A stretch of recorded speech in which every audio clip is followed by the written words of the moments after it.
السلام عليكم، شلونكم شباب؟ ان شاء الله بخير. رجعت لكم بحلقة جديدة من ماينكرافت سلسلة سنجل بلاير، الحلقة رقم 11. مثل ما قاعد تشوفون الدنيا قاعد تمطر، ردت اصور والدنيا مطرت. الحلقة السابقة اخر شي ردنا نبني الجسم حظيرة الحيوانات هناك، بس قبل كل شي يا شباب خلي انام. اوكي، ما يصير انام بعد مو دنيا الليل. بهاي الحلقة ان شاء الله راح نجمع موارد مال الحظيرة وراح نبنيها يا شباب. بس قبل كل شي شباب خلي نسيت اني عند ذن الشلكر شيل، لا خلي نسوي من عندن شلكر بوكس يا شباب. نسوي من عندن شلكر بوكس. بس دقيقة شلون يصير شلكر بوكس؟ خلينا نبحث هنا اي هذا يا شباب شلكر بوكس اللي هو تحتاج صندوق ومن ذني عندي 25 وحدة.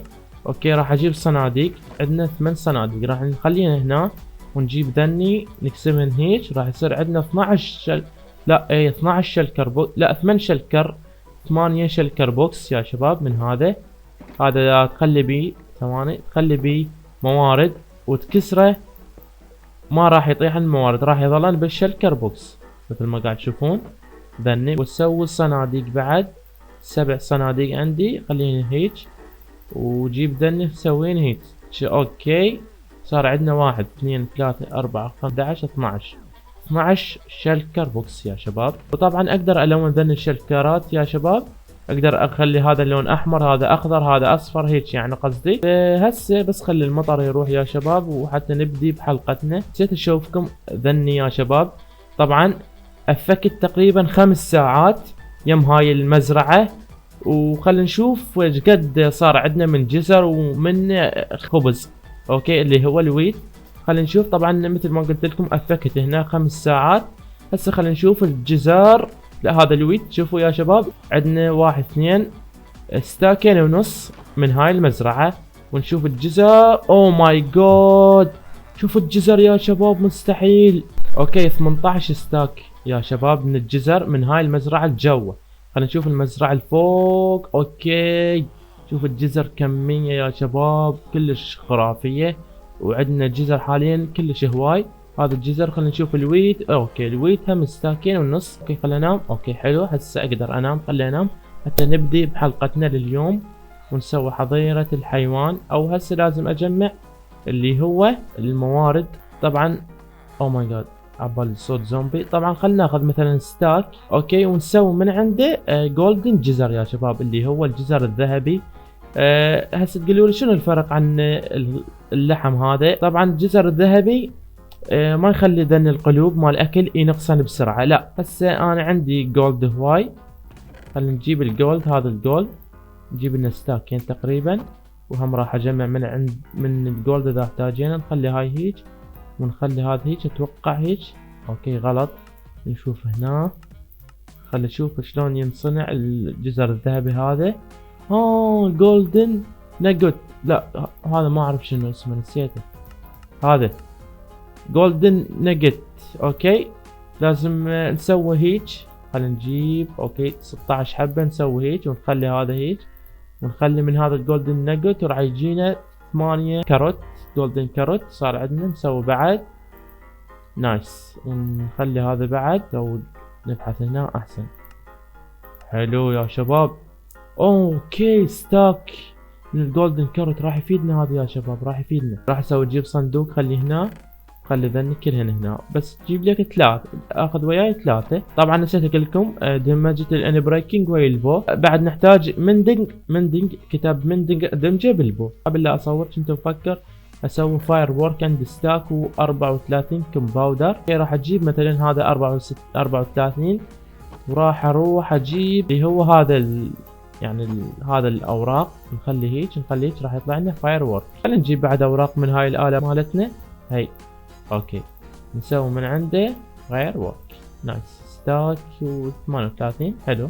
اوكي خلي البس الالترا ونجيب الفاير وورك وثواني منا خلي اطير. وي هاي المنطقة يا شباب مال حظيرة الحيوانات. لقيت لي فكرة حلوة اسوي لي جسر من منطقتي.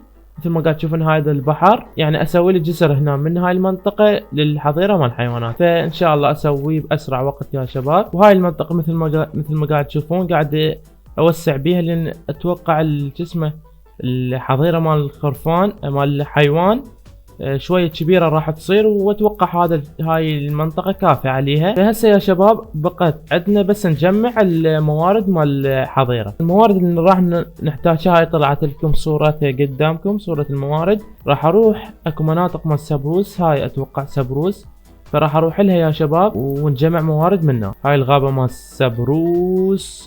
اوكي هسه راح اجمع يا شباب موارد من السبروس، بس ما احب اطول عليكم بالتجميع والفيديو يصير طويل، فراح اجمع يا شباب ومنه خلص تجميع الموارد ارجع لكم. اخيرا جمعت الموارد مال الحظيره. من كنت اجمع يا شباب متت، طبعا متت مرتين، وبالمره الثانيه من متت الشفل مالي اللي مطور وبيمندق وبين بريكنج، وضاع من عندي يا شباب، فسويت هذا الشفل الجديد. ثاني شيء خلي اشوفكم الموارد، ذن الموارد مال الحظيره. اوكي جمعت كلهن. وهسه يا شباب خلينا ننتقل الى بناء الحظيره. حنخلي يا شباب هنا 1 2 3 4 5 6 7 7 بلوكات هيك عاليات. راح اجي اعوف 3 بلوكات، 1 2 3. بالبلوك الرابع اخلي 1 2 3 4 5 6 بلوكات. 1 2 3 ونخلي هنا 5 بلوكات. هاي شقد؟ وهاي الخامسة يا شباب، يعني صار بهذا الشكل 7 6 5. هذا يعني شلون اقول لكم الهيكل مال الحظيرة يا شباب. مثل ما قاعد تشوفون هاي البوابة، هاي البوابة يا شباب، هاي البوابة الدخول للحظيرة.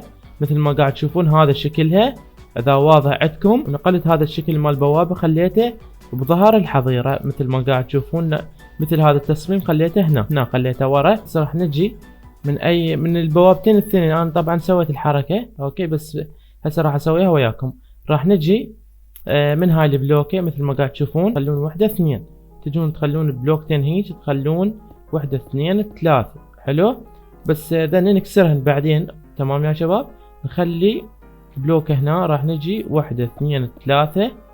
وهسه راح نجي نخلي وحدة هنا ونسحب 1 2، صارن 3. حلو يا شباب. نكسر هاي. شوف الشكل يا شباب، هيك راح يصير عندكم. اوكي هيك نازلات. طبعا خلصت اللي هو من هذا المبنى من الخارج والشكل من الخارج. حلو، هسه راح نجي نسوي الشكل الداخلي. اوكي يا شباب، فخلينا نشوف المبنى من الخارج يا شباب. والله حلو يا شباب. شنو رايكم بهاي الحظيرة؟ هاي الحظيرة بدون شادر، شو رايكم يا ابطال؟ اوكي هذا شكلها. فهسه خلينا نجي نسوي الشكل الداخلي للحظيرة. عن شبه خلصت من الداخل. شوفوا هذا الداخل يا شباب، هنا الحظيرة الأولى وهنا الحظيرة الثانية. شنو رايكم بيها يا شباب؟ مثلا هنا نخلي الأبقار وهنا نخلي الخرفان. أوكي، أو نخلي هاي حظيرة واحدة، يعني هذا بالنص، هذا الحاجز اللي بين الحظيرتين. شنو رايكم أشيله؟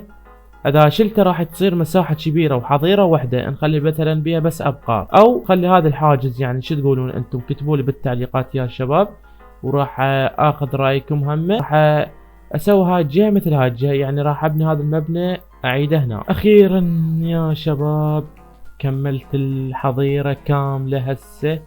اوكي، وكملت بعد ما عندي شيء.